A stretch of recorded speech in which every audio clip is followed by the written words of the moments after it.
আমাদের সময় এত প্রজেক্টের ব্যবস্থা ছিল না। সেই সময় আমাদের গরমের ছুটি মানে মামাবাড়ির আনন্দ, আর তার সাথে হচ্ছে কিছু লেখা, মানে হ্যান্ডরাইটিং।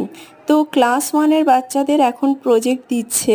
তো এটা একটা বলেছে মায়েরা যে হার্ব ইউজ করে রান্নায়, সেই যে কোনো একটা হার্বের একটা গাছ লাগাতে হবে এবং তার পটকে ডিজাইন করতে হবে। তো এটা পুদিনার মিন্টের ট্রি, আর একটা ছোট্ট বার্ডের নেস্ট বানাতে হয়েছে, সেটাও আবার ফেলে দেওয়া জিনিসপত্র দিয়ে। তো আমি এটা বোতল দিয়ে বানিয়েছি। এছাড়া ম্যাথসের একটা প্রজেক্ট, তার সাথে ম্যাঙ্গো শেকের একটা প্রজেক্ট, মানে যে কোনো recipe as a summer shake.